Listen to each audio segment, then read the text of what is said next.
नमस्कार दोस्तों, वेद ज्ञान 02 चैनल में आप सभी का स्वागत है। दोस्तों, आज जो कहानी आप सुनने जा रहे हैं वो सिर्फ एक माँ की नहीं है, यह उस हर बुजुर्ग की कहानी है जो उम्र के आखिरी पड़ाव पर अपनों के होते हुए भी परायों सा जीवन जीने को मजबूर है। वह माँ जिसने अपने जीवन के हर पल को अपने बच्चों के लिए समर्पित कर दिया, लेकिन जब वही माँ खुद अकेलेपन की कगार पर खड़ी हो तो क्या हम इसे केवल किस्मत कहकर टाल देते हैं। ये कहानी है ज्ञानवती देवी की, एक माँ, एक पत्नी और अंततः एक भटकी हुई आत्मा जो अपनों के बीच होते हुए भी खुद को अनाथ पा बैठी है। तो चलिए साथियों, बिना देरी किए आज की कहानी शुरू करते हैं। घड़ी ने सांझ के 7 बजे बजा दिए थे, लेकिन ज्ञानवती देवी का मन अब भी इस सच्चाई को स्वीकार करने को तैयार नहीं था कि उनका अपना बेटा उन्हें इस तरह अकेला छोड़ सकता है। वक्त गुजरता जा रहा था और उनके जज्बाती दिल पर अब तर्क और यथार्थ का दबाव बढ़ता जा रहा था। पति श्री वेद प्रकाश जी के निधन के बाद उन्होंने अपनी पूरी जिंदगी की कमाई घर बेटे के नाम कर दी थी। उन्होंने यही सोचा था कि अब बेटे का ही तो घर है, वही उनका सहारा बनेगा। पर यह कब हुआ कि माँ ही बेटे के लिए पराई बन गई, उन्हें खुद पता नहीं चला। गांव सुदर्शनपुर की गलियों से आती हल्की आवाजों के बीच वे अकेली बैठी थीं। दूसरे घर की बहू को क्या दोष दूं, वो सोचने लगी, जब अपना ही बेटा माँ को बोझ समझने लगे।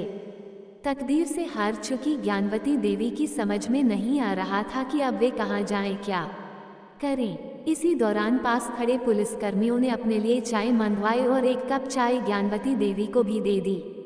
तभी एक युवा लड़का वहां आया, जिसे पुलिस वाले देवेश कहकर पुकार रहे थे। पुलिस वालों में से एक ने ज्ञानवती देवी की ओर इशारा करते हुए देवेश से पूछा, क्या कभी कोई बेटा अपनी माँ या पिता को छोड़कर यूं चला जाता है।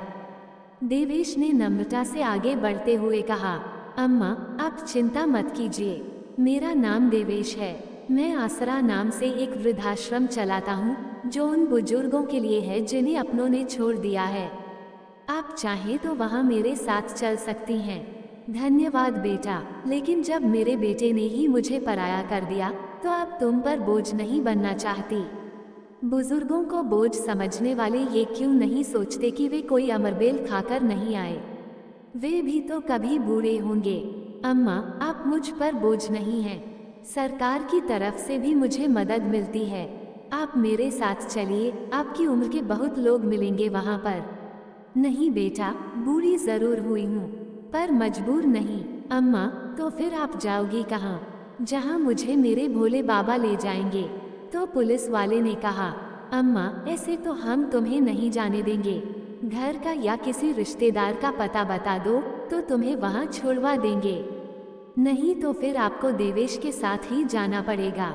जब बेटे ने ही अपनी माँ को इस हालत में अकेला छोड़ दिया तो किन रिश्तेदारों का नाम बताऊं? ज्ञानवती देवी ने मन में सोचा और फिर बोली, बेटा, मेरी एक बहन है, उसका पता जैसे ही याद आएगा तुम्हें बता दूंगी। ज्ञानवती देवी ने झूठ बोल दिया। अगर सच बोलती तो उन्हें देवेश के साथ जाना पड़ता, और स्वाभिमानी ज्ञानवती देवी को यह मंजूर नहीं था कि किसी की दया पर जिएं। उनकी साड़ी में कुल 100 रुपये बंधे थे। उन्होंने 1 रुपया निकालकर देवेश को दिए और कहा, बेटा, मेरे खाने के लिए कुछ ले आओ, शायद खाकर थोड़ा दिमाग चले और मैं अपनी बहन के घर का पता याद कर पाऊँ। तो देवेश कुछ ही देर में सब्जी पूरी ले आया। ज्ञानवती देवी ने खाने के बाद कहा, बेटा, मुझे सोच के ले जाना है। देवेश पुलिस वालों को बोलकर उन्हें एक टॉयलेट के पास ले गया। लाइन लगी थी तो ज्ञानवती देवी ने देवेश से कहा, बेटा, मैं यहाँ बैठ जाती हूँ, तू कब तक खड़ा रहेगा? मैं आ जाऊंगी, तू जा। नहीं माँ जी, तुम इस भीड़ में खो जाओगी, मैं उधर बैठ जाता हूँ, तुम वहाँ आ जाना। ठीक है बेटा। देवेश कुछ दूरी पर जाकर बैठ गया। लाइन काफी लंबी थी। वो अपने मोबाइल से किसी से बातें करने लगा। आधे घंटे बाद देवेश वहां पहुंचा, लेकिन ज्ञानवती देवी वहां नहीं थी। लोगों से पूछने पर पता चला कि वो काफी समय पहले यहाँ से चली गईं। तो देवेश ने कैंप की ओर तेजी से कदम बढ़ाए। कैंप पहुंचने पर देखा कि वहां भी नहीं है। फिर उसने पुलिस वालों, सबको सारी बात बताई। इतनी भीड़ में ज्ञानवती देवी को ढूंढना आसान नहीं था। ज्ञानवती देवी बस कदम बढ़ाए जा रही थी। कहाँ, किस ओर जाना है, ये तो उन्हें पता ही नहीं था। जैसे जैसे उनके कदम आगे बढ़ रहे थे, वैसे ही दिमाग में उनकी यादें पीछे कदम बढ़ा रही थीं। उन्हें आज भी अपने बेटे अद्वैत की वो छवि याद थी जब पहली बार उसके मुंह से माँ शब्द निकला था तो वह निहाल हो गई थी। कैसे उन्होंने उसे चलना सिखाया, फिर दौड़ना और पढ़ना। सोचते हुए ज्ञानवती देवी की आंखों से अश्रुओं की धारा बहने लगी। जो यादें उन्हें कभी सुख का अनुभव कराती थीं, आज वही उन्हें पीड़ा दे रही थी।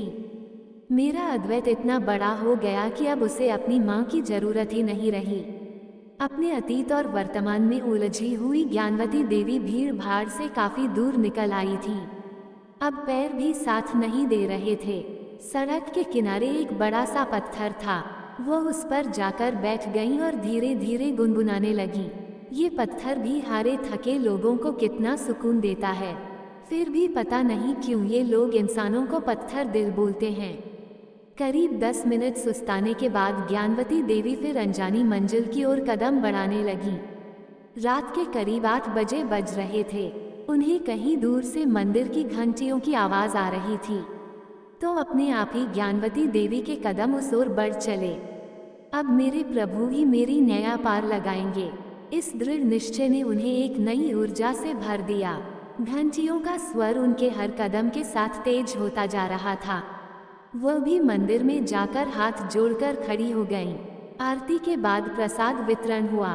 प्रसाद ग्रहण करके उन्होंने मंदिर में लगे नल से पानी पिया और मंदिर परिसर में बनी बेंच पर जाकर बैठ गईं। लोगों की भीड़ भाड़ धीरे धीरे कम हो रही थी। बहुत थकी होने के कारण ज्ञानवती देवी की आंख लग गई। अम्मा, किसके साथ आई हो? मंदिर के पुजारी ने ज्ञानवती देवी से पूछा। तो ज्ञानवती देवी ने कोई उत्तर नहीं दिया। घर कहाँ है तुम्हारा? घर नहीं है, उन्होंने धीरे से कहा। तो पंडित जी बोले, अम्मा जी, आप ऐसे यहाँ पर तो नहीं रह सकती। तो ज्ञानवती देवी ने कहा, आप परेशान ना हो पंडित जी, मैं कल सुबह यहाँ से चली जाऊंगी। तो पंडित जी वहाँ से चले गए और जब सुबह आई तो देखा बेंच खाली थी।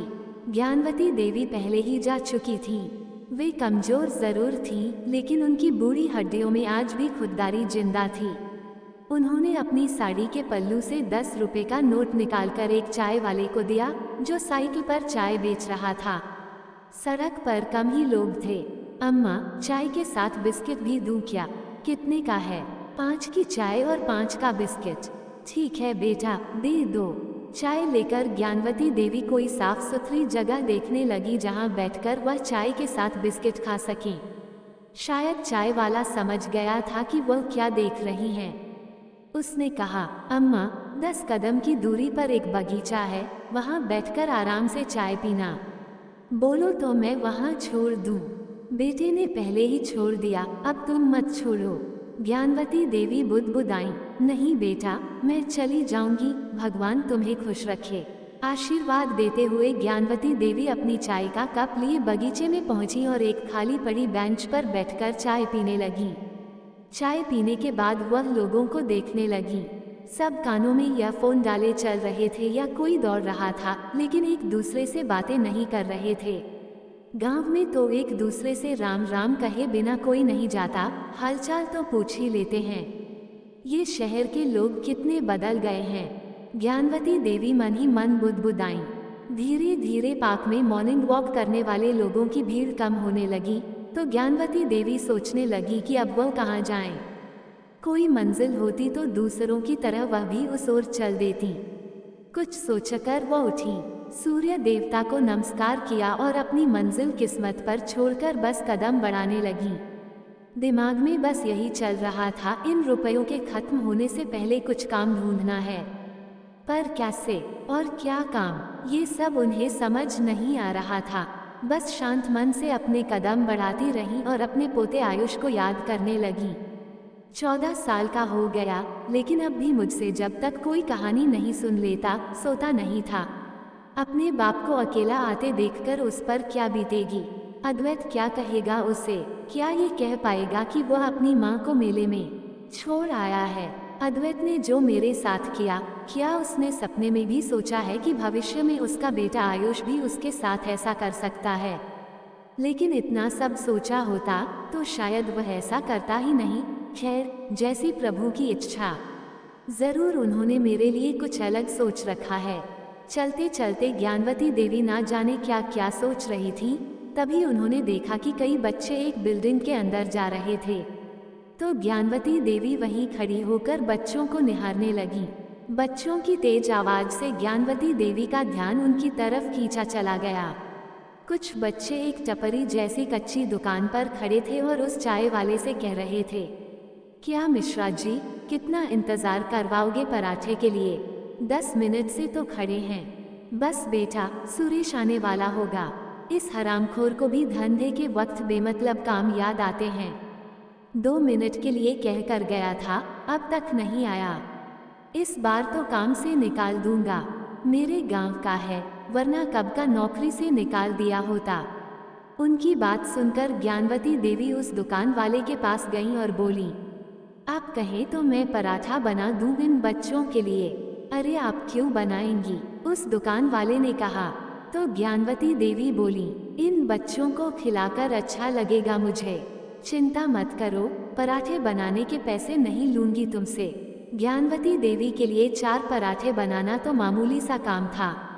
जिंदगी भर खाना ही तो बनाया था और उनके हाथ का स्वाद ऐसा था कि पूरे गांव में उनकी तारीफ होती थी। उन्होंने पराठे बनाकर बच्चों को खिलाए। आज के पराठे बच्चों को कुछ अलग ही मज़ा दे रहे थे। वाह, क्या पराठे बनाए हैं अम्मा जी, मज़ा ही आ गया। हर रोज़ मिश्रा जी को लड़कों की बातें सुननी पड़ती थी, कभी पराठा कच्चा तो कभी जला हुआ। आज बच्चों के मुंह से तारीफ सुनकर उनका सीना चौड़ा हो गया। थोड़ी देर में सुरेश भी आ गया और आते ही बोला, यह क्या? मैं गया और किसी और को काम पर रख लिया। ये तुमने सही नहीं किया। बिना पूरी बात सुने सुरेश बिगड़ गया। तो मिश्रा जी कहाँ चुप रहने वाले थे। उन्होंने कहा, हाँ, रख लिया। मेरी दुकान है और मेरी मर्जी, तू साले क्या करेगा? मेरे गांव का नहीं होता तो तुझे कब का बाहर निकाल दिया होता। मिश्रा जी गरजते हुए बोले, अरे क्यों लड़ रहे हो बेटा? किसी ने तुम्हारी नौकरी नहीं ली। मैं चली, तुम करो अपनी नौकरी। इतना कहकर ज्ञानवती देवी जैसे ही जाने लगी तो मिश्रा जी ने उनको रोकते हुए कहा, अम्मा, तुम काम करोगी? बेटा, काम तो मुझे चाहिए, लेकिन किसी का काम छीन कर नहीं। ज्ञानवती देवी ने कहा। तो मिश्रा जी बोले, काम का क्या लोगी अम्मा? तो ज्ञानवती देवी बोली, जितने में मैं स्वाभिमान से जी सकूं। तुम्हारा घर कहाँ है? जब से घर छोड़ा है तब से अब पूरा संसार ही मेरा घर है बेटा। ज्ञानवती देवी की बात सुनकर मिश्रा जी ने कहा, अम्मा, तुम यहाँ काम करो, रात में यहीं सो सकती हो। गद्दे का इंतजाम मैं कर दूंगा। महीने का 5,000 रुपये दूंगा, रहना खाना मुफ्त। और हाँ रमेश, तुझे मैं आखिरी मौका दे रहा हूँ, तू अम्मा की मदद करेगा। पराठे वो बनाएंगी, सब्जी बाजार से लाना, उबालना, मसाला बनाना और आटा गूंथना तेरे जिम्मे है, और पराठा बनाना अम्मा की। समझ आई बात? मिश्रा जी की बात सुनकर बेमन से रमेश ने हाँ कर दिया, जैसे किसी ने उससे उसकी गद्दी छीन ली हो। आज अम्मा के पराठे की शायद कॉलेज के अंदर ज्यादा ही तारीफ हो गई थी। लेक्चर के बाद काफी लड़के पराठा खाने आने लगे। ज्ञानवती देवी ने जो काम शुरू किया तो फिर दोपहर 3 बजे जाकर ही उन्हें आराम मिला। आज मिश्रा जी बहुत खुश थे। पूरे दिन की आमदनी कुछ ही घंटों में निकल आई। अम्मा, अब तुम भी कुछ खा लो। ज्ञानवती देवी ने कुछ और पराठे बनाकर रमेश और मिश्रा जी को भी खाने को दिए और फिर खुद भी खाने बैठ गईं और मन ही मन ईश्वर को धन्यवाद दिया। उन्हें कभी यह सोचा भी नहीं था कि वो कभी खुद भी कमाएंगी। अपनी कमाई की रोटी खाना कितना सुकून देता है, आज उन्हें पता चल रहा था। मिश्रा जी ने शाम को एक गद्दे का इंतजाम कर दिया ताकि ज्ञानवती देवी दुकान में ही सो सकें, और शाम 8 बजे मिश्रा जी और रमेश अपने घर के लिए निकल गए। अब ज्ञानवती देवी अकेली रह गईं। इंसान जब अकेला होता है तो उसे अपनों की यादें अपनी ओर खींच लेती हैं। ज्ञानवती देवी भी उन यादों में खींची चली जा रही थी। कहते भी हैं, मूल से ज्यादा ब्याज प्यारा होता है। उन्हें अपने पोते आयुष की बहुत याद सता रही थी। यही वो समय होता था जब वो ज्ञानवती देवी से कहता, दादी आज कोई नई कहानी सुनाओ ना, और अपने स्कूल की पूरे दिन की दिनचर्या बताता, किससे झगड़ा किया, किस टीचर ने तारीफ की, तो किसने आज क्लास के बाहर खड़ा किया। ज्ञानवती देवी अपने पोते आयुष की खास दोस्त थी, जिनसे वह कुछ नहीं छुपाता था। गद्दे पर लेटी हुई ज्ञानवती देवी अपने पोते को याद कर आंसू बहा रही थी। सोच रही थी कि आयुष कैसे रह रहा होगा उनके बिना। अब तक तो अद्वैत घर पहुंच चुका होगा। क्या कहा होगा उसने आयुष से। आयुष ने मुझे मेले से खिलौने लाने को कहा था, पर ना जाने अब उसकी यह फरमाइश पूरी कर पाऊंगी भी या नहीं। सोचते सोचते रात के करीब 2 बजे बज गए। ज्ञानवती देवी ने सोचा, अब थोड़ा सो लेती हूँ, फिर सुबह से मेहनत भी करनी है। नींद पूरी नहीं होगी तो काम भी ठीक से नहीं कर पाऊंगी। लेकिन सोचने से ही नींद आ जाए तो क्या बात होती। नींद उनकी आंखों से कोसों दूर थी, लेकिन फिर भी ज्ञानवती देवी आंखें बंद कर सो गईं। सुबह 7 बजे जब रमेश आया तो ज्ञानवती देवी जाग रही थी। क्या हुआ अम्मा, नई जगह नींद नहीं आई क्या? तो ज्ञानवती देवी मुस्कुरा दी, क्योंकि कई सवालों के जवाब नहीं होते। अम्मा, मैं सब्जी ले आया हूँ, आलू उबालने के लिए चढ़ा रहा हूँ, उसके बाद आटा गूंथ दूंगा। और कोई काम हो तो बता देना। सेठ से शिकायत मत करना, बहुत खिटपिट करता है वह। नहीं बेटा, मैं शिकायत क्यों करूँगी? कहते हुए ज्ञानवती देवी ने उठकर 2 कप चाय बनाई। चाय पीते हुए रमेश ने कहा, अम्मा एक बात पूछूं? तुम यहाँ की तो नहीं लगती हो, कहाँ से आई हो? तुम्हारे घर परिवार में क्या कोई नहीं है? नहीं, सब है बेटा। तो तुम यहाँ क्यों हो? बस अपना वजूद ढूंढने निकली हूँ। अम्मा, आपकी बातें किसी पहेली से कम नहीं, चाय बहुत बढ़िया बनाई है। चाय पीने के बाद दोनों खाने की तैयारी करने लगे। 9 बजे से बच्चों की दुकान पर चहल पहल शुरू हो गई। कल वाले बच्चे कुछ और नए बच्चों के साथ लौट आए थे। अम्मा, कल जैसे ही मजेदार 2 आलू के पराठे बना दो। तो ज्ञानवती देवी बड़े प्रेम से बच्चों के लिए पराठे बनाने लगी, जैसे घर में आए किसी मेहमान के लिए बनाते हैं। इस काम के रूप में ज्ञानवती देवी को जीने का सहारा मिल गया था, और इन बच्चों की हंसी और चहक में वह अपना दुख भूल जाती थी। धीरे धीरे ज्ञानवती देवी उन बच्चों को उनके नाम से जानने लगी। सिगरेट पीते बच्चों को अब ज्ञानवती देवी बड़े अधिकार से टोक भी देती थी। बच्चे भी ज्ञानवती देवी का बड़ा सम्मान करने लगे थे, इसलिए सिगरेट कहीं और पीने के बाद ही पराठे खाने आते थे। मिश्रा जी भी अपनी बढ़ती बिक्री से खुश थे। हर दिन ज्ञानवती देवी को कुछ नया सीखने को मिलता, लेकिन हर रात अब भी ठीक वैसी ही होती। ज्ञानवती देवी जैसे ही अकेली होती, मोह के धागे उन्हें फिर अपनी ओर खींचने लगते। उनका तकिया रोज आंसुओं से भीग जाता। अब यह उनकी दिनचर्या का हिस्सा था। अपनी इन्हीं यादों के जरिए ही तो वह अपने परिवार से जुड़ी हुई थी। कई महीने हो गए थे। मिश्रा जी का बिजनेस तेजी से तरक्की कर रहा था, लेकिन मुनाफे के इस हिस्से को वह बांटने को तैयार नहीं थे, जिससे सुरेश अक्सर उखड़ा उखड़ा सा रहता। अम्मा, तुम बोलती क्यों नहीं हो? काम बढ़ गया है और सेठ तनख्वाह बढ़ाने को तैयार नहीं है।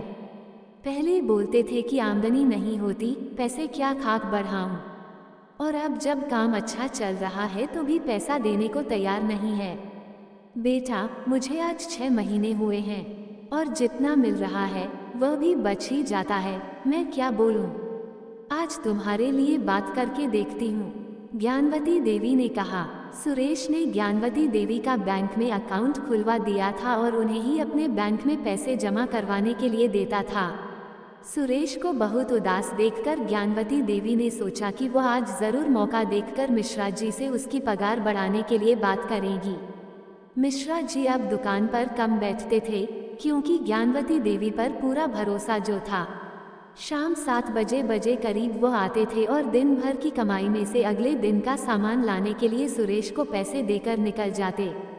आज नियत समय पर मिश्रा जी आ गए तो ज्ञानवती देवी ने उनके लिए चाय बनाई और फिर बोली, बेटा, सुरेश दिन भर बहुत मेहनत करता है मेरे साथ। उसका काम भी काफी बढ़ गया है, उसकी तनख्वाह बढ़ा दो क्या? रे, अम्मा के भी कान भरने लगा है तू। अम्मा, तुम बीच में मत पड़ो। आजकल सब्जियां कितनी महंगी हो गई हैं और मुनाफा भी इतना नहीं है। आगे देखूंगा। सुरेश को कल की सब्जी लाने के लिए पैसे देकर मिश्रा जी निकल गए। ज्ञानवती देवी को लगा था शायद उनके कहने से वो उसकी पगार बढ़ा देगा। बेचारा 2 साल से उसी तनख्वाह पर काम कर रहा है, लेकिन शायद पैसा पाकर इंसान और लोभी हो जाता है। देखा अम्मा, एक नंबर का लालची इंसान है ये। सारा पैसा बस खुद रखना चाहता है। गांव में माँ है, बीवी है, 2 बच्चे हैं, 7,000 में कुछ होता है क्या? बड़ी मुश्किल से महीने के आखिर में थोड़ा रुपया बचाकर घर भेज पाता हूँ। इस बार तो अम्मा बीमार पड़ गई तो खर्चा ज्यादा ही हो गया। गांव जाने के लिए किराए के पैसे निकालना भी मुश्किल हो रहा है। सोच रहा हूँ और 2 महीने बाद जाऊँ। बेटा, पैसा चाहिए तो मुझसे ले लो, बैंक में बेकार पड़ा है। ज्ञानवती देवी ने कहा। तो सुरेश बोला, नहीं अम्मा, आपसे पैसा लेना अलग बात है और हक का पैसा अलग है। 2 साल से उसी तनख्वाह में काम कर रहा हूँ, अब यहाँ मन नहीं लगता। बेटा, धैर्य रखो, आगे अच्छा होगा। अम्मा, क्यों ना हम दोनों मिलकर नया धंधा शुरू करें? मेहनत तो हम दोनों ही करते हैं ना, और मुनाफा ये खाता है। तब मेहनत भी हमारी होगी और मुनाफा भी हमारा होगा।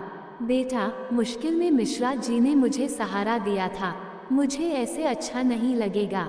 एक बार फिर से मौका देखकर तुम्हारे लिए बात करूंगी। ठीक है अम्मा, चलो अब मैं चलता हूँ, फिर कल आऊँगा। हम तो नौकर लोग हैं, देखो कब तक भगवान इस सेठ की चाकरी करवाता है। कुछ दिन और निकल गए। अब सुरेश काम पर तो आता पर उसका काम में मन नहीं लगता था। ज्ञानवती देवी उसका उदास चेहरा देखकर दुखी हो जाती थी। वो इस बीच कई बार मिश्रा जी से उसकी पगार बढ़ाने की सिफारिश कर चुकी थी, पर मानो उनके कान पर जतक नहीं रेंग रही थी। ज्ञानवती देवी अपना काम उसी उत्साह से कर रही थी। बच्चों को अच्छा खाना बनाकर खिलाना उन्हें बहुत अच्छा लगता था। अम्मा, एक गोभी का पराठा और बना दो ना, थोड़ा कड़क सेकना, सौरभ ने कहा। तो ज्ञानवती देवी ने मुस्कुराते हुए कहा, हाँ, मुझे मालूम है तुम्हें कड़क और धीरज को मुलायम पराठे पसंद है। पराठे बनाते बनाते ज्ञानवती देवी की नज़र पास खड़े एक बच्चे पर पड़ी। उसकी उम्र लगभग 15 साल की होगी। देखने में गरीब घर का बच्चा लग रहा था। पराठे की उठती महक उसके खाली पेट में शायद और तरंगे पैदा कर रही थी। वो ललचाई नजरों से वही देख रहा था। ज्ञानवती देवी ने उसे अपने पास बुलाया और कहा, पराठा खाएगा? उसने हाँ में सिर हिलाया और धीरे से कहा, पैसे नहीं हैं। कोई बात नहीं बेटा, वहाँ बैठो, मैं देती हूँ तुम्हें। सौरभ और धीरज का पराठा बनाने के बाद ज्ञानवती देवी ने उस लड़के के लिए पराठा बना दिया।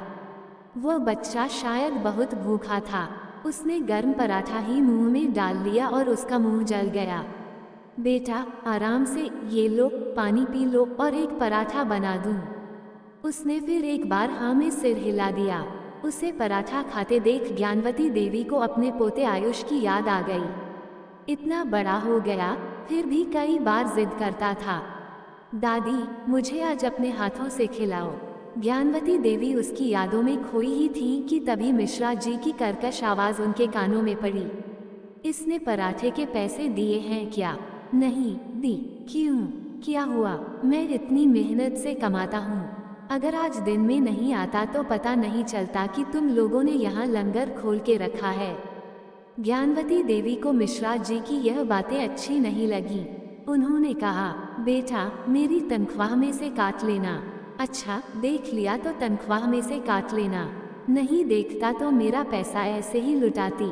आज मिश्रा जी की बात सुनकर ज्ञानवती देवी को महसूस हो रहा था कि नौकरी में कितनी मजबूरी होती है, गलत ना होते हुए भी सुनना पड़ता है।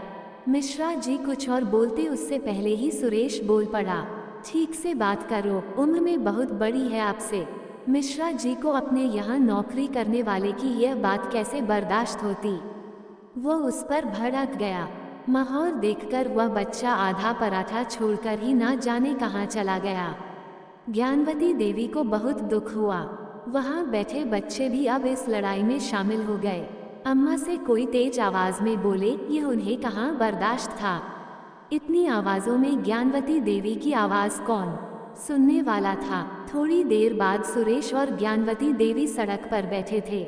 मिश्रा जी ने दोनों को काम से निकाल दिया। कॉलेज के कुछ बच्चे भी उनके पास ही खड़े थे। अम्मा, तुम परेशान मत हो बेटा, मुझे अपनी नहीं सुरेश की चिंता है। मैं तो अकेली हूँ, उसके काम से उसके पूरे परिवार का पेट पलता है। अम्मा, तुम मेरी चिंता मत करो, मैं वैसे भी तंग आ गया था इसके साथ काम करते करते। पराठे का ही धंधा करेंगे और इधर ही करेंगे, देखते हैं क्या करता है ये, और इससे ज्यादा कमा कर दिखाएंगे। एक चूल्हे और टेबल का ही तो इंतजाम करना है, कर लेंगे कुछ ना कुछ जुगाड़। ठीक है बेटा, तुम चाहते भी यही थे कि खुद का काम शुरू करें। जो होता है अच्छे के लिए होता है। आज रात को कहाँ जाओगी अम्मा? सौरभ ने पूछा। जहाँ मेरे भगवान मुझे ले जाएंगे। अम्मा, आप मेरे साथ चलोगी? हम दोनों मिलकर काम शुरू करेंगे, तो आप अकेली कैसे रह सकती हो? सुरेश ने कहा। तो ज्ञानवती देवी मजबूर होकर सुरेश के साथ चल दी। कमरे पर पहुंचते ही सुरेश ने कहा, आओ अम्मा, हमारे गरीब खाने में तुम्हारा स्वागत है। बेटा, मेरे लिए तो ये किसी महल से कम नहीं है। अम्मा, बैठने और सोने के लिए यही है जो है। बहुत अच्छा है बेटा। गद्दा इतना बड़ा तो नहीं था जिस पर 2 लोग सो सकें, इसलिए ज्ञानवती देवी के बैठने से पहले सुरेश ने गद्दे के नीचे से चटाई निकाली। अम्मा, तुम गद्दे पर सो जाना, मैं चटाई पर सो जाऊंगा। बेटा, माँ को नींद तभी आती है जब माँ अपने बच्चे को सुकून से सोते देखती है, ज्ञानवती देवी ने कहा। तो सुरेश उदास हो गया। बेटा, यह मुश्किल का समय भी कट जाएगा। हाँ अम्मा, माँ के दुआओं में बहुत ताकत होती है। अच्छा बताओ, क्या खाओगी? घर पर क्या रखा है बेटा? सब्जी तो नहीं है अम्मा, मैं बाहर से लेकर आता हूँ। बेटा, दाल चावल है तो खिचड़ी बनाती हूँ। हाँ अम्मा, ये तो मिल जाएगा। सुरेश ने 2 डब्बे निकालकर अम्मा के सामने रख दिए और नीचे चला गया। थोड़ी देर बाद वापस आया तो उसके हाथ में एक चादर थी। अम्मा, ये तुम्हारे लिए। एक ही चादर थी, इसीलिए दूसरा लेने गया था। ज्ञानवती देवी सोच रही थी, कोई भी तो रिश्ता नहीं है इससे मेरा, फिर भी मेरे लिए कितना कर रहा है। ये सच है कि कई बार खून के रिश्तों से बढ़कर प्रेम के रिश्ते बन जाते हैं। खिचड़ी खाते खाते दोनों बातें करने लगे। अम्मा, मैं खाना खाकर बाहर जाता हूँ और कल के लिए एक चूल्हे और टेबल का इंतजाम करता हूँ। कल से ही हम काम शुरू करेंगे। ठीक है बेटा, मेरा एटीएम कार्ड ले जाना, जितने पैसों की जरूरत हो निकाल लेना। नहीं अम्मा, अभी है मेरे पास, जब जरूरत होगी तो बताऊंगा। वैसे अम्मा, मेरा इंतजार मत करना, सो जाना, हो सकता है मुझे देर हो जाए। और वह कमरे से बाहर निकल गया। करीब 10:30 बजे सुरेश कमरे में दाखिल हुआ। उसके हाथों में एक पुराना गद्दा था। अम्मा, किसी सोच में डूबी हुई हो। गद्दा जमीन पर बिछा तो लिया, लेकिन कमरे की कड़ी बहुत ऊंची है, इसलिए दरवाज़ा लगा नहीं पा रही थी। और फिर कमरा खुला छोड़कर कैसे सो जाती? अरे अम्मा, यहाँ कमरे में लेने के लिए है ही क्या? और जो इस सामान को भी चुरा कर ले जाएगा तो ये सोचकर संतोष कर लूँगा कि उसकी हालत मुझसे भी कमज़ोर होगी। पुराने कपड़े और कुछ गिने चुने बर्तन तो हैं। तो ज्ञानवती देवी ने मुस्कुराते हुए कहा, अच्छा ये बताओ, चूल्हे का इंतजाम हो गया क्या? हाँ अम्मा, टेबल और चूल्हा दोनों का जुगाड़ हो गया है। अम्मा, मैं सुबह घर से जल्दी निकल जाऊंगा। आप सुबह 10:30 तक यूनिवर्सिटी के पास आ जाना, वहीं से शुरू करेंगे अपना नया धंधा। ठीक मिश्रा जी की दुकान के सामने जो नीम का पेड़ है उसके नीचे। बेटा, मैं वहां तक कैसे पहुंचूं? ज्ञानवती देवी ने कहा। तो सुरेश बोला, अम्मा, कमरे से निकलकर बाएं जाना, 2-3 दुकानें छोड़कर ऑटो खड़ा होगा, उसे कहना यूनिवर्सिटी छोड़ दे। जब ऑटो में सवारी पूरी हो जाएंगी तो वह 10 रुपये में आपको कॉलेज के पास छोड़ देगा, और खुले पैसे दाल के डब्बे में रखे हैं, वहाँ से ले लेना। अच्छा बेटा, अब सो जाओ, कल जल्दी उठना भी है। हाँ अम्मा, कहते हुए सुरेश गद्दे पर लेट गया और 2 मिनट में ही खर्राटे मारने लगा। बेखबरी से उसे सोते देख ज्ञानवती देवी को अच्छा लगा। वो मन ही मन ईश्वर से उसके लिए प्रार्थना करने लगी कि उसके नए धंधे में उसे सफलता मिले। अतीत और वर्तमान में खोई हुई ज्ञानवती देवी भी कब सो गईं, उन्हें पता ही नहीं चला। जब नींद खुली तो देखा कि सुरेश कमरे में नहीं था। नियत समय पर ज्ञानवती देवी यूनिवर्सिटी पहुंच गईं। नीम के पेड़ के नीचे सुरेश ने अपनी दुकान सजाई थी और वह काम में व्यस्त था। ज्ञानवती देवी को देखकर बोला, अरे आ गई अम्मा आप, बस तुम्हारा ही इंतजार हो रहा था। पराठे का मसाला तैयार कर दिया है, बच्चे कई बार पूछ कर जा चुके हैं, फिर आते ही होंगे। मैंने उन्हें कह दिया था पहला पराठा तो अम्मा के हाथों से ही बनेगा। मिश्रा जी की दुकान सामने बंद पड़ी थी। ज्ञानवती देवी उस ओर देखने लगी। 6 महीने उस दुकान में उन्होंने बिताए थे। उन्हें बंद दुकान देखकर अच्छा नहीं लग रहा था। तभी उन्हें देखकर कॉलेज के बच्चे आ गए।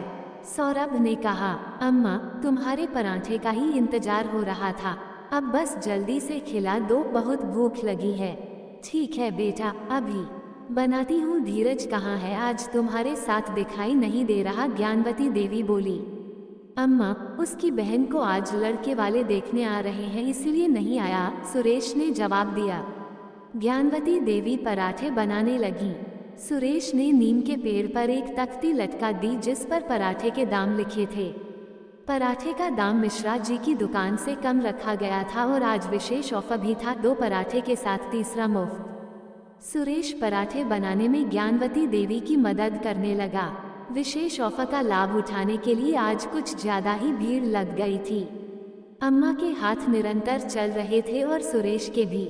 दोनों ने ही सुबह से कुछ नहीं खाया था, लेकिन दुकान अच्छी चलती देख दोनों अपनी भूख प्यास भूल चुके थे। 12 बजे के करीब उन्हें थोड़ी राहत मिली। अम्मा चलो अब तुम बैठो, मैं पराठे बनाता हूँ, थोड़ी देर बाद खाने के लिए फिर से भीड़ लगने लगेगी, सुरेश ने कहा तो ज्ञानवती देवी बैठ गईं। वह भी थक गई थीं। सुरेश ने पराठे बनाकर उन्हें दिए और फिर दोनों मिलकर पराठे खाने लगे। आज सुरेश ने बिना कुछ खाए रोज के मुकाबले ज्यादा मेहनत की थी, फिर भी उसके चेहरे पर प्रसन्नता थी। ज्ञानवती देवी ने मन में सोचा, यही अंतर होता है जब हम किसी की नौकरी करते हैं और जब खुद का काम करते हैं। करीब 1 घंटे बाद सुरेश की दुकान पर फिर से भीड़ जमा हो गई। वहीं मिश्रा जी की दुकान खाली पड़ी थी। इक्का दुक्का लोग वहां चाय और सिगरेट पी रहे थे। तभी मिश्रा जी और सुरेश की नज़र टकराई। इस बार सुरेश की आंखों में जीत की खुशी थी, वहीं मिश्रा जी अपनी इस हार से तिलमिला रहे थे। जीतने के लिए उन्होंने पराठे के दाम आधे कर दिए। कुछ लोग इस ऑफर का लाभ उठाने भी पहुंचे, लेकिन जिन्होंने अम्मा जी के हाथ से बने हुए स्वादिष्ट पराठे खा लिए हों उन्हें ये कहाँ पसंद आने वाले थे। मिश्रा जी का ये पत्ता भी फेल हो गया। काम करते करते कब शाम हो गई उन्हें पता ही नहीं चला। चलो अम्मा अब घर निकलते हैं। सुरेश अपनी दुकान का सारा सामान समेटने लगा और फिर ज्ञानवती देवी को लेकर घर निकल गया। घर पहुंचते ही सबसे पहले उसने सारे रुपए निकालकर गिनने शुरू किए। अम्मा जानती हो आज कितनी कमाई हुई है? 2000। अगर 500 सामान का भी हटा दे तो एक दिन की कमाई कुल 1500 हो गई है। ज्ञानवती देवी सुरेश की खुशी से बेहद खुश थी और मन ही मन ईश्वर को धन्यवाद दिया। अगले दिन अम्मा और सुरेश दुकान पर जाने के लिए साथ में निकले। यूनिवर्सिटी पहुंचे तो देखा उनकी टेबल टूटी पड़ी है। दुकान के नाम पर एक टेबल ही तो थी सुरेश के पास। उसे टूटा देखकर ऐसा लगा जैसे किसी ने उसका सपना ही तोड़ दिया हो। आज मिश्रा जी की दुकान जल्दी खुल गई थी और मुस्कुराहट आज उनके होठों पर थी। सुरेश निराश होकर वहीं जमीन पर बैठ गया तो ज्ञानवती देवी ने उसके कंधे पर हाथ रखा और कहा, क्या हुआ बेटा, काम शुरू नहीं करना क्या? अम्मा तुम देख नहीं रही हो, टेबल टूटी पड़ी है, काम कैसे करेंगे? बेटा टेबल की टूटी हुई टांग तो नहीं जोड़ सकते हैं, लेकिन बाकी की बची टांग तो तोड़ ही सकते हैं ना, तोड़ दो इसे। आज पराठे बैठकर बनाएंगे। सुरेश को अम्मा की यह बात सही लगी और उसने टेबल की बची हुई एक टांग भी तोड़ दी। अब वो टेबल नहीं, लकड़ी के एक पाट की बची थी जिस पर उन्होंने सामान रखा और काम में जुट गए ताकि बच्चों के आते ही उन्हें पराठे दे सकें। बच्चों को मिश्रा जी की हरकत के बारे में जब पता चला तो इक्के दुक्के लोग जो कल उनकी दुकान पर गए थे उन्होंने भी आज सुरेश की दुकान का रुख कर लिया। आज एक बार फिर सुरेश की दुकान पर भीड़ थी और मिश्रा जी मक्खियां मार रहे थे। वह अपने इस हार से तिलमिला उठे। उनके अंदर काम करने वाला नौकर आज उनकी दुकान के सामने ही दुकान लगाकर उन्हें चुनौती दे रहा था। अपनी हार उन्हें मंजूर नहीं थी। कहते भी हैं मोहब्बत और जंग में सब कुछ जायज है। मिश्रा जी अपमान का ये घूंट पीकर चुप रहने वालों में से नहीं थे। मिश्रा जी के इरादों से अनजान सुरेश अपने काम में लगा था। सुरेश आज ग्राहकों की संख्या बढ़ते देख और ज्यादा खुश था। कोई अपनी सफलता से खुश था तो कोई किसी को आगे बढ़ते देख ईर्ष्या की अग्नि में जल रहा था। आज के दिन का काम खत्म करने के बाद सुरेश अपना पूरा सामान लेकर ज्ञानवती देवी के साथ घर को निकल गया। आज वह लकड़ी की पार्टी भी अपने साथ ले गया। उसे मिश्रा जी के इरादों पर बिल्कुल भरोसा नहीं था। अम्मा, मुझे इस लालची इंसान पर बिल्कुल भरोसा नहीं है। कल पता नहीं ये क्या करेगा। बेटा, ये कुछ भी कर ले, लेकिन होगा वही जो ईश्वर चाहेंगे। तुम सो जाओ, बस अपनी मेहनत पर भरोसा रखो। जो हमारे हाथ में है बस उस पर ध्यान दो, जो नहीं उसे सोचकर बेकार परेशान होकर क्या फायदा। हाँ अम्मा, तुम सही कह रही हो। सुरेश ने बोल तो दिया लेकिन उसके अंदर का डर अब तक नहीं गया था।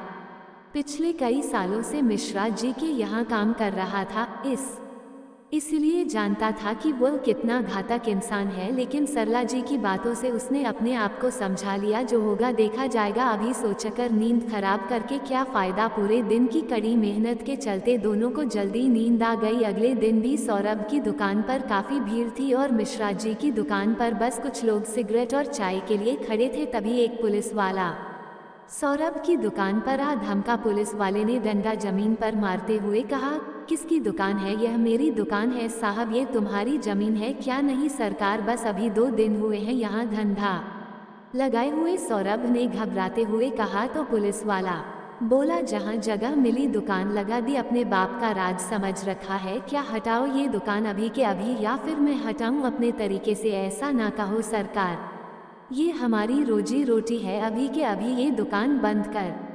पुलिस वाले ने सुरेश और ज्ञानवती देवी की एक ना सुनी और अपने डंडे से उनका पूरा सामान पाट पर से जमीन पर गिरा दिया और बोला, आज सामान फेंका है, कल फिर से दिखा तो तुझे फेंक दूंगा, समझा? इतना कहकर पुलिस वाला सड़क के दूसरी तरफ मिश्रा जी की दुकान पर जाकर सिगरेट पीने लगा। सारा सामान सड़क पर पड़ा धूल खा रहा था। सुरेश अपनी किस्मत पर रो पड़ा। ज्ञानवती देवी ने उसके कंधे पर हाथ रखा और बोली, चलो घर चले। कहकर ज्ञानवती देवी सड़क पर गिरे हुए आलू उठाने लगी। उनकी मदद को कॉलेज के कुछ बच्चे भी आ गए।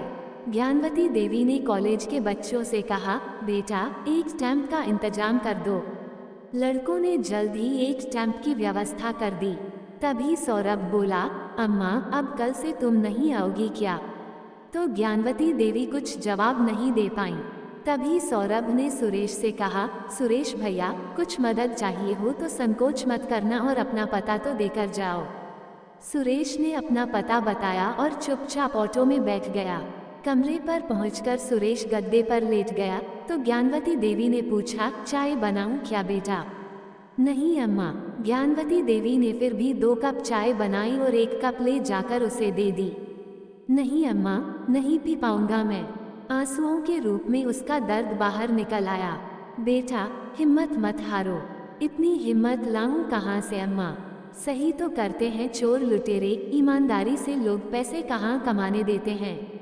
किसी का क्या जा रहा था अगर हम मेहनत करके कुछ कमा लेते। अब ये लोग मेहनत मजदूरी भी नहीं करने देते। बेटा जरूर इसमें भी कुछ अच्छा ही छुपा होगा, ज्ञानवती देवी ने कहा। तो सुरेश बोला, नहीं अम्मा, उस साले को छोड़ूंगा नहीं, फिर चाहे मुझे जेल ही क्यों ना जाना पड़े। मैं आता हूँ। कहकर सुरेश बाहर जाने लगा तो ज्ञानवती देवी ने कहा, बेटा कुछ ऐसा मत करना कि जिंदगी भर पछताना पड़े। सुरेश ज्ञानवती देवी की बात का कोई जवाब दिए बिना ही कमरे से बाहर निकल गया। रात के 10 बजे बज गए। सुरेश अब तक घर नहीं आया था। ज्ञानवती देवी को उसकी चिंता सताई जा रही थी। वो कई बार कमरे से बाहर निकलकर सड़क पर झांक कर देखती। जैसे जैसे समय बीत रहा था उनकी चिंता बढ़ती जा रही थी। कहाँ जाएं, किससे सुरेश के बारे में पूछें, उन्हें समझ नहीं आ रहा था। रात के 12 बजे बज गए थे, लेकिन ज्ञानवती देवी की नींद उनकी आंखों से कोसों दूर थी।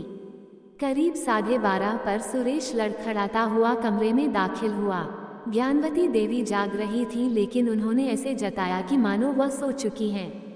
सुरेश नशे में धुत था। इस वक्त उससे बात करने का कोई फायदा नहीं था और उन्हें जागते देख शायद वह शर्मिंदा हो जाता।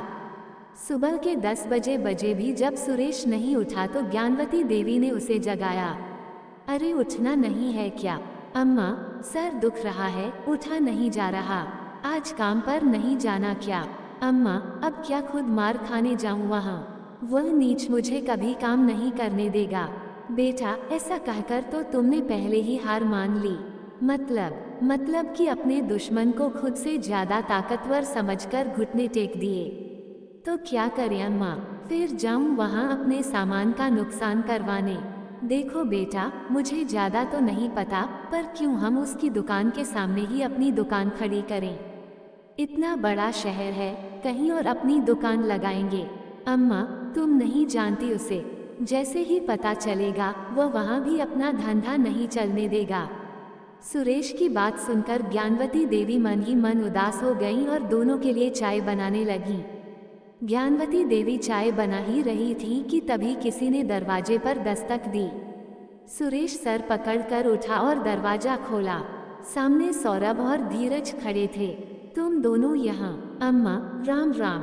बच्चों को देखकर ज्ञानवती देवी मुस्कुरा दी। आओ बच्चों, एकदम सही वक्त पर आए हो। चाय बनकर तैयार है। ज्ञानवती देवी ने आधा आधा कप चाय सबको दी। अब बताओ कैसे आना हुआ? बस अम्मा, आपके पराठे की याद आ गई थी और चले आए उस महक को ढूंढते हुए। सुरेश भैया, आप ज्यादा उदास मत हो, हम लोग कोशिश कर रहे हैं इस समस्या का हल निकालने की। कॉलेज छात्र संघ के अध्यक्ष निखिल शुक्ला से हम आज बात करेंगे। कुछ ना कुछ जुगाड़ हो जाएगा। सुरेश उनके दिलासे पर मुस्कुरा दिया। जब हर तरफ अंधेरा नजर आ रहा हो तो एक छोटी सी दिलासा भी बहुत मायने रखती है। सौरभ और धीरज चाय पीकर चले गए। उनके जाने के बाद सुरेश थोड़ा उत्साहित दिखाई दे रहा था। अम्मा, तुम्हें क्या लगता है, कुछ अच्छा होगा? जरूर अच्छा होगा बेटा, समय जरूर बदलता है। अम्मा, भूख लग रही है, कुछ बना दो ना। मैं घर पर बात करके आता हूँ। बहुत दिनों से बात नहीं की, मन ही अच्छा नहीं था तो बात क्या करता। हाँ बेटा, जाओ, सबको मेरा आशीर्वाद देना। सुरेश मुस्कुराकर कमरे से बाहर निकल गया। ज्ञानवती देवी खाना बनाने में जुट गई और सोचने लगी कि मन की गति भी कैसी होती है। उदास था तो चाय पीने का भी मन नहीं था और कुछ अच्छा होने की आस जगते ही भूख भी लग गई। भूख प्यास सब हमारी मन की गति पर निर्भर हो जाते हैं। ज्ञानवती देवी का मन भी उन्हें अतीत में ले गया। अब तो मुझे घर छोड़े हुए लंबा समय हो गया। क्या इस बीच अद्वैत को कभी मेरी याद आई होगी? क्या वह मुझे ढूंढने इलाहाबाद आया होगा? आयुष अब भी मुझे याद करता होगा या भूल गया होगा? कितने सारे सवाल थे ज्ञानवती देवी के मन में, लेकिन जवाब एक का भी नहीं था। आज एक बार फिर ज्ञानवती देवी की आंखों में नमी भर गई थी। पीछे से सुरेश ने आवाज दी, देखो अम्मा, मैं क्या लाया हूँ। क्या लाया है मेरा बेटा? आयुष अपनी अम्मा के लिए। यह आयुष कौन है अम्मा? सुरेश ने ज्ञानवती देवी की आंखों में आंसू देखे तो बोला, क्या हुआ अम्मा, तुम रो क्यों रही हो? अरे कहाँ रो रही हूँ बेटा, मैं थोड़ी देर पहले प्याज काट रही थी तो शायद इसीलिए आंखें गीली हो गई होंगी। नहीं अम्मा, तुम्हें बताना होगा, हमेशा टाल जाती हो। कौन है यह आयुष जिसके नाम से मुझे पुकारा था? मेरा पोता है, बहुत प्यारा। अम्मा, तुम्हारा घर परिवार है तो तुम यहाँ क्यों हो? बेटा, अगर सारे सवालों के जवाब होते तो मैं यहाँ थोड़ी होती। मैं तो अब एक सूखे पत्ते की तरह हूँ, जहाँ हवा मुझे ले जा रही है वहीं जा रही हूँ। जैसी प्रभु की इच्छा। चल अब तू खाना खा ले, वरना ठंडा हो जाएगा। हाँ अम्मा, तुम खाना लगाओ, मैं अभी हाथ धोकर आया। खाना खाते खाते ज्ञानवती देवी ने पूछा, घर में सब कैसे हैं? सब ठीक है अम्मा, बस पैसों की वजह से बच्चों की पढ़ाई ना रुके। जल्दी कुछ हो जाए तो ठीक है। हो जाएगा बेटा, चिंता मत कर। दोनों बातें कर ही रहे थे कि किसी ने दरवाजे पर दस्तक दी। सुरेश ने दरवाजा खोला तो फिर से वही सौरभ और धीरज खड़े थे। उनके साथ एक लड़का और खड़ा था, गले में उसके मफलर डला था और चेहरे पर काला चश्मा। ये है हमारे छात्र युवा संघ के अध्यक्ष कमल मौर्य, सौरभ ने कमरे के अंदर कदम रखते हुए कहा। तभी कमल मौर्य बोला, अम्मा, पहचाना तुमने मुझे? उस दिन आपने मुझे सिगरेट पीने को टोका था और मेरे पास खुले पैसे नहीं थे, तो भी पराठा खिलाकर तुमने कहा था बाद में दे देना। ज्ञानवती देवी ने मुस्कुराते हुए कहा, हाँ याद है बेटा। तो पहले तो अम्मा ये रुपए लो और उधारी खत्म करूं। बेटा चाय बनाऊं क्या? नहीं अम्मा, अब तो तुम्हारे हाथ के मूली के पराठे खाने हैं, वह भी कॉलेज के सामने। देखते हैं कौन माई का लाल तुम्हारी दुकान हटाता है। लेकिन बेटा वो पुलिस वाला। अरे टेंशन क्यों लेती हो अम्मा, मेरे जीजाजी थाना इंचार्ज हैं, किसी की हिम्मत नहीं होगी तुम्हें कुछ कहने की। तुम कल से ही अपनी दुकान लगाना शुरू करो, कोई दिक्कत हो तो मुझे फोन कर लेना, मेरा नंबर नोट कर लो। तो सुरेश ने उसका नंबर ले लिया। चलो अम्मा, अब मैं चलता हूँ, कमल मौर्य ने कहा। तो सौरभ और धीरज भी उसके साथ चल दिए। उनके जाने के बाद सुरेश खुशी से झूम उठा। अम्मा चलो तुम तैयार हो जाओ, आज ही शिव शंकर भगवान के दर्शन करके आते हैं। रात तक आ जाएंगे और कल से धंधे की नई शुरुआत करेंगे। ठीक है बेटा, कहकर ज्ञानवती देवी जल्दी से तैयार हुई और कुछ देर बाद दोनों मंदिर के लिए निकल पड़े। वापस आते आते उन्हें रात के 11 बजे बज गए। जल्दी से आकर सो गई क्योंकि सुबह जल्दी उठना था। 8 बजे जब ज्ञानवती देवी की आंख खुली तो सुरेश बाहर जाने की तैयारी कर रहा था। अम्मा मैं निकल रहा हूँ, तुम 1 घंटे बाद आ जाना। तुम्हारे लिए चाय बनाकर रखी है और पैसे चावल के डिब्बे में रखे हैं, याद है ना? हाँ बेटा याद है। तुम आधा घंटा रुको तो साथ में चलते हैं। नहीं अम्मा, अभी सब्जी मंडी से धनिया, आलू, मिर्ची सब कुछ लेना है तो मुझे टाइम लगेगा। तुम 9:30 तक यूनिवर्सिटी पहुंच जाना, मैं वहीं मिलूंगा तुम्हें। ठीक है बेटा। सुरेश कमरे से बाहर निकल गया तो ज्ञानवती देवी भी जल्दी से तैयार होकर यूनिवर्सिटी पहुंच गईं। दोनों ने मिलकर अपनी दुकान सजाई। ज्ञानवती देवी के पहुंचने से पहले ही सुरेश ने आलू उबालकर रख दिए थे। ज्ञानवती देवी को देखते ही बच्चों की भीड़ लग गई। मिश्रा जी आज दुकान पर नहीं थे। उन्हें अंदाजा ही नहीं था कि सुरेश फिर से दुकान लगाने का साहस करेगा, पर शायद उनके नौकर ने उन्हें फोन पर सारी जानकारी दे दी होगी। कुछ ही देर में मिश्रा जी भी अपनी दुकान पर खड़े थे और सामने का नज़ारा देखकर उनके चेहरे पर जो भाव आ रहे थे, उसे देखकर कोई भी कह सकता था कि उनके दिमाग में क्या चल रहा है। अपने नौकर को तेजी से डांटते हुए बोले, कितनी गंदगी है, कितनी ही सफाई रखूं, गंदगी फिर भी आ ही जाती है। सुरेश समझ रहा था जोर जोर से किसे बातें सुनाई जा रही हैं, लेकिन वह अपने धंधे में इतना व्यस्त था कि जवाब देना उसे ठीक नहीं लगा। मिश्रा जी और तिलमिला उठे। उन्होंने किसी को फोन घुमाया। इधर इन सबसे अनजान ज्ञानवती देवी और सुरेश बच्चों को उनके पसंद के पराठे खिला रहे थे। तभी सुरेश की नज़र सामने से आते हुए उसी पुलिस वाले पर पड़ी जिसने उसका सारा सामान पहले गिराया था। उसे अपनी ही दुकान की ओर आते देख उसके हाथ पांव फूलने लगे। सुरेश ने धीरे से कहा, अम्मा स्टॉल बंद कर दो। ज्ञानवती देवी ने उसके कांपते स्वर सुने तो ऊपर सर उठाकर देखा। सामने से पुलिस वाला पूरे ताव में अपना डंडा हिलाते हुए चला आ रहा था। तेरे को प्यार से समझाया कि यहाँ दुकान नहीं लगानी तो समझ नहीं आया क्या? किसी ने सच ही कहा है कि लातों के भूत बातों से नहीं मानते साहब। वह तो मैं, साले अब मेरे सामने जबान भी चलाएगा। पुलिस वाला सुरेश पर हाथ उठाने ही वाला था कि तभी किसी ने पीछे से उसके कंधे पर हाथ रखा। कौन है बे? कहते हुए पुलिस वाला पीछे मुड़कर देखा। अरे निखिल जी, आप बहुत दिनों बाद दिखाई दिए। कहीं बाहर गए थे क्या? हाँ, बाहर की गंदगी साफ करने गया था। अब वापस आ गया हूँ यहाँ की सफाई करने। और एक बात याद रखना, ये हमारा आदमी है। आज के बाद इसे कुछ कहने से पहले मुझसे बात करना। तो पुलिस वाला हाथ जोड़ते हुए चुपचाप वहाँ से निकल गया। निखिल जी ने सुरेश के कंधे पर हाथ रखते हुए कहा, अब कोई तुम्हें परेशान नहीं करेगा, आराम से काम करो। कोशिश कर रहा हूँ कि यूनिवर्सिटी के अंदर ही तुम्हें कॉन्ट्रैक्ट दिलवा दूँ। खैर, अभी तो तुम यहाँ अपना काम चालू रखो। ज्ञानवती देवी ने निखिल जी को धन्यवाद दिया। मिश्रा जी सुरेश की खुशी देखकर बहुत परेशान हो रहे थे। उन्हें अपनी हार बर्दाश्त नहीं हो रही थी, लेकिन निखिल जी के इस मसले में घुसने के बाद उन्हें पता था कि अब वो कुछ नहीं कर पाएंगे, वरना उनको दुकान चलाना मुश्किल हो जाएगा।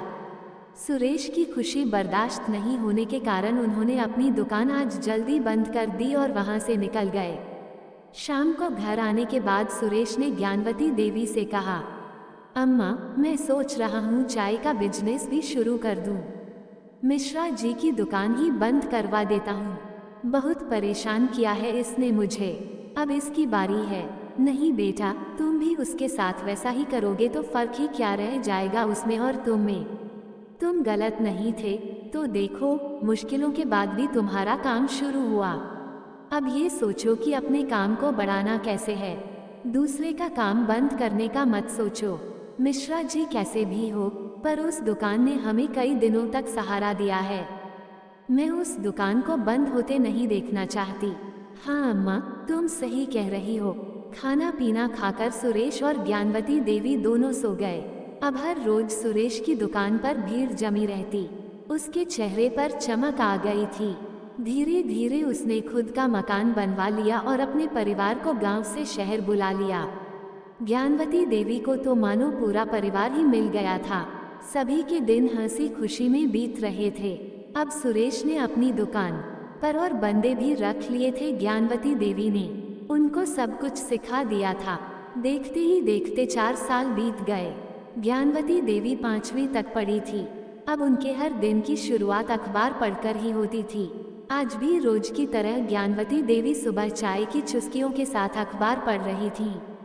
एक खबर ने अचानक उनका ध्यान अपनी ओर खींच लिया। उस खबर को पढ़कर ज्ञानवती देवी ने अखबार टेबल पर रख दिया। तभी सुरेश चाय का कप लेकर ज्ञानवती देवी के कमरे में आया और उन्हें गहरी सोच में डूबे हुए देखकर बोला, क्या हुआ अम्मा, आज पेपर नहीं पढ़ रही हो? बेटा, जितनी तेजी से दुनिया बदल रही है ना, उससे भी कहीं तेजी से ये रिश्ते बदल रहे हैं। आज एक 70 साल की बूढ़ी को कोई इलाहाबाद स्टेशन पर अकेला छोड़ गया है। इस खबर में ज्ञानवती देवी को अपना अतीत दिखाई दे रहा था। वो उस औरत के लिए बेचैन हो उठी। क्या करेगी, कहाँ जाएगी वह? किस्मत अच्छी होगी तो कोई वृद्धाश्रम वाले ले जाएंगे, वरना कुछ दिनों में उसकी मौत की खबर इसी पेपर में छपेगी। ज्ञानवती देवी ने मन ही मन कुछ ठान लिया था। सुरेश, हाँ अम्मा, देखो मैं पिछले 4 सालों से काम कर रही हूँ। मैंने तुमसे कभी पैसे का हिसाब किताब नहीं लिया। मैं जानना चाहती हूँ मेरे पास कितने पैसे हैं। अरे अम्मा, तुम्हें जितने चाहिए ले लो ना, हिसाब किताब किस लिए? तुम्हें किसी बात की कोई तकलीफ है? नहीं, ऐसी बात नहीं है। मैं ये सवाल अम्मा बनकर नहीं, तुम्हारे धंधे में तुम्हारे सहयोगी के तौर पर पूछ रही हूँ और उम्मीद करती हूँ मुझे मेरे पैसे अपने मन से खर्च करने पर तुम टोकोगे नहीं। आज ज्ञानवती देवी का मूड सुरेश को समझ नहीं आ रहा था। उसने कहा, अम्मा, आपको जितना पैसा चाहिए आप ले सकती हैं। ठीक है बेटा, मैं बता दूंगी तुम्हें कि कितने पैसे की मुझे ज़रूरत है। अभी मुझे कहीं जाना है, दोपहर तक वापस आ जाऊंगी। अम्मा, मोबाइल रख लेना, तुम अक्सर भूल जाती हो। और वैसे अम्मा, तुम्हारा सगा बेटा तो नहीं हूँ, पर कहाँ जा रही हो बता दोगी तो चिंता थोड़ी कम हो जाएगी। बेटा, मैंने कभी तुझे पराया नहीं समझा, और निश्चित जगह होती तो बता देती। मैं उस औरत की तलाश में जा रही हूँ। ठीक है अम्मा, जाओ। मैं सौरभ को बुला लेता हूँ, वो तुम्हारे साथ जाएगा। ठीक है बेटा, कहकर ज्ञानवती देवी अपने कमरे से निकल गई और वह अखबार लेकर पुलिस स्टेशन पहुंची। उस महिला के बारे में जांच पड़ताल करने लगी। कोई रिश्तेदार है या आपकी? हाँ, मेरी बहन है। तो ऐसे कैसे छोड़ दिया उसे रेलवे स्टेशन पर? खबर तो आज आई है। एक दिन तो बेचारी ने स्टेशन पर ही रात गुजार दी। सरकारी अस्पताल में भर्ती कराया है। बिना कुछ खाए पिए तबीयत खराब हो गई है उसकी। पुलिस वाले की बात सुनकर ज्ञानवती देवी ने कहा, ठीक है, धन्यवाद जी, अब मैं चलती हूँ। आप अपना नाम, पता और मोबाइल नंबर लिखवा दीजिए। उसके ठीक होने पर क्या मैं उसे अस्पताल से ले जा सकती हूँ? हाँ, आपकी बहन के दस्तखत चाहिए होंगे पेपर पर कि वो अपनी मर्जी से आपके साथ जा रही है। ठीक है, बोलकर ज्ञानवती देवी सौरभ के साथ सरकारी अस्पताल पहुंची। अस्पताल में काफी मशक्कत करनी पड़ी उन्हें अपनी इस नई बहन को खोजने में। वो वृद्ध महिला आंखें बंद किए जमीन पर पड़ी थी और उसके हाथ में सुई के जरिए ग्लूकोज पहुंचाया जा रहा था। अस्पताल के कर्मचारी से ज्ञानवती देवी ने पूछा, इसे जमीन पर क्यों लिटाया है? बिस्तर क्यों नहीं दिया? अरे शुक्र मनाओ कि इसका इलाज हो रहा है। बिस्तर एक भी खाली नहीं था। घर वालों ने तो इससे अपना पीछा छुड़ा लिया। हम इलाज तो कर रहे हैं। ये कहते हुए वह कर्मचारी बेपरवाही से निकल गया। ज्ञानवती देवी कुछ सेकंड तक सन्न रह गईं। तभी उन्हें सामने से एक डॉक्टर आता दिखाई दिया। डॉक्टर साहब, इन्हें क्या हुआ है? क्या इन्हें घर ले जाया जा सकता है? तो डॉक्टर ने कहा कि इन्हें बहुत कमजोरी है, अभी ठीक होने के बाद ले जा सकते हो। तो ज्ञानवती देवी ने सौरभ को कुछ पैसे देकर बाहर से अनार का जूस लाने के लिए कहा। डॉक्टर साहब, लेकिन ये कुछ बोल क्यों नहीं रही? इनको नींद की दवा दी है, जागने पर बस रोती रहती है, रात में भी जागती रहती है। 1 घंटे में उठ जाएगी, दवा का असर खत्म हो जाएगा। ज्ञानवती देवी से बेहतर भला कौन जानता है कि परिवार द्वारा ठुकराए जाने पर नींद कहाँ गुम हो जाती है। वह जमीन पर बैठकर उस वृद्धा का हाथ अपने हाथ में लिए सहलाने लगी। धीरे धीरे उस वृद्धा ने अपनी आंखें खोली। ज्ञानवती देवी और सौरभ दोनों ही उसके लिए अजनबी चेहरे थे। तुम मुझे अपनी बहन समझो सौरभ, अनार का रस गिलास में डाल दो बेटा, ज्ञानवती देवी ने सौरभ से कहा। वो वृद्धा अभी भी हैरानी से उन दोनों को देख रही थी। ज्यादा सोचो मत, पहले ये रस पी लो, बहुत कमजोर हो गई हो, डॉक्टर साहब ने बोला है। देखो बहन, आज तुम जिस स्थिति में हो, 4 साल पहले वही स्थिति मैं भी भोग चुकी हूँ। तुम्हारा दर्द बहुत अच्छे से महसूस कर सकती हूँ। जब अपने साथ छोड़ देते हैं तो लगता है जैसे दुनिया ही खत्म हो गई है। मुझे भी ऐसा ही लगा था, पर अब लगता है जो होता है अच्छे के लिए होता है।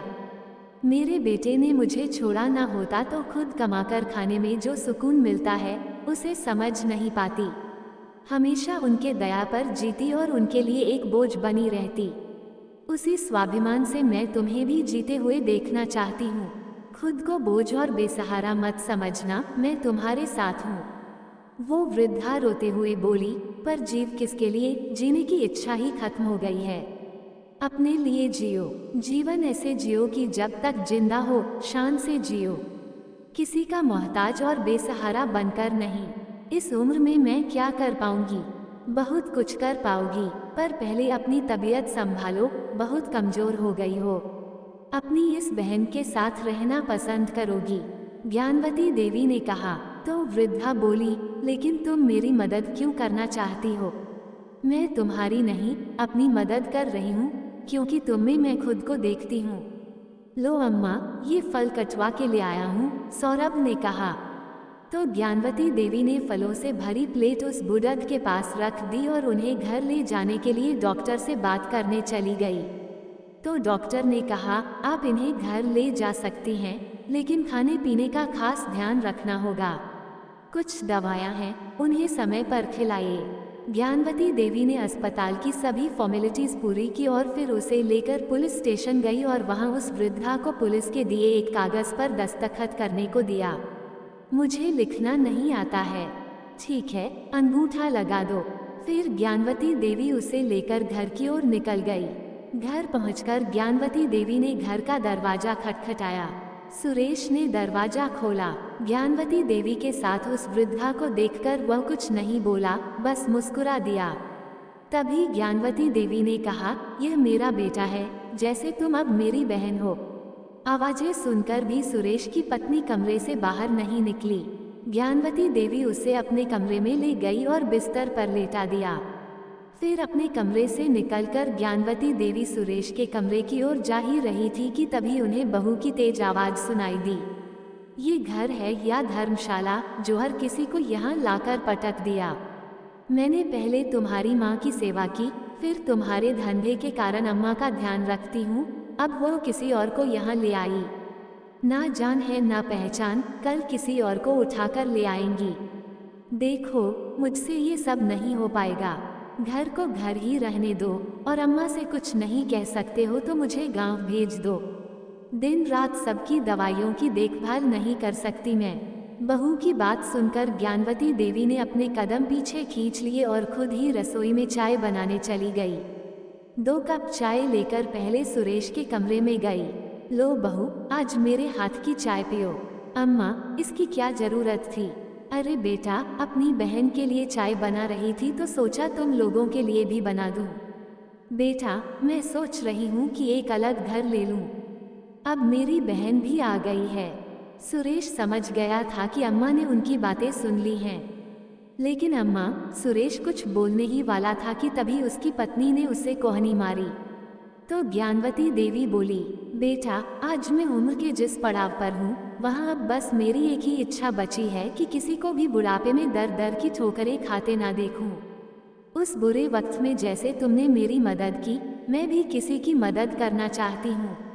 अम्मा, मैंने तुम्हारी नहीं, तुमने मेरी मदद की है। मैंने तुमसे कभी पगार नहीं मांगी।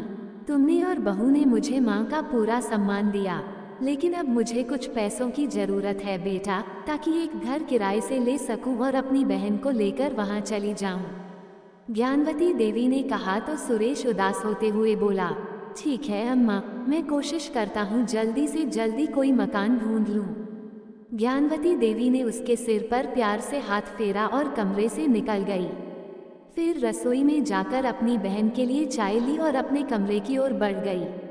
1-2 दिन में सुरेश ने ज्ञानवती देवी के लिए एक नया मकान देख दिया और वह अपनी बहन के साथ वहां रहने चली गई। जब सुरेश उन्हें किराए के घर में छोड़कर वापस जाने लगा तो उसकी आंखें भर आईं। उसने ज्ञानवती देवी के पैर छूकर कहा, अम्मा, माफ कर देना, मुझे कभी कभी मजबूरी में घर की शांति के लिए कुछ कदम उठाने पड़ते हैं। कोई भी जरूरत हो तो मुझे कॉल कर लेना। मैंने घर का किराया दे दिया है और आपके बैंक अकाउंट में 1 लाख रुपए डाल दिए हैं। अब हर महीने आपके खाते में पैसे डालता रहूँगा। बेटा, अपने दिल पर कोई बोझ बिल्कुल मत रखना कि तुमने कुछ गलत किया है। बहू गलत नहीं है, उसका कहना बिल्कुल ठीक है। अब मुझे घर की नहीं, वाकई एक सराय की आवश्यकता है, जहाँ लोग अपनी जीवन संध्या में आश्रय पा सकें। अब मेरा यही उद्देश्य है। बहू और बच्चों को मेरा आशीर्वाद देना और जब समय मिले तो बच्चों को मुझसे मिलाते रहना। सुरेश चला गया। ज्ञानवती देवी जिस बूढ़ी औरत को अपने साथ लाई थी, उसका नाम सुनीता था। अच्छा खाने पीने से उनकी कमजोरी अब धीरे धीरे खत्म हो रही थी। ज्ञानवती देवी से मिलकर उसे एक बात का संतोष हुआ कि वह अकेली नहीं है जिसके साथ उसके बच्चों ने ऐसा किया। पहले उसे लगता था कि उसकी परवरिश में कोई खोट है, लेकिन लगता है अब समय बदल रहा है। जैसे इंसान पुरानी आउटडेटेड चीज़ों को अपने घर में नहीं रखना चाहता, वैसे ही एक दिन उसके माँ बाप भी उनके लिए पुराने हो जाते हैं। अब ज्ञानवती देवी ने अपना अलग से धंधा शुरू कर लिया। सुनीता जी को अचार। अगला भाग के लिए हमारे चैनल को सब्सक्राइब करें और कमेंट करके ज़रूर बताएं। धन्यवाद।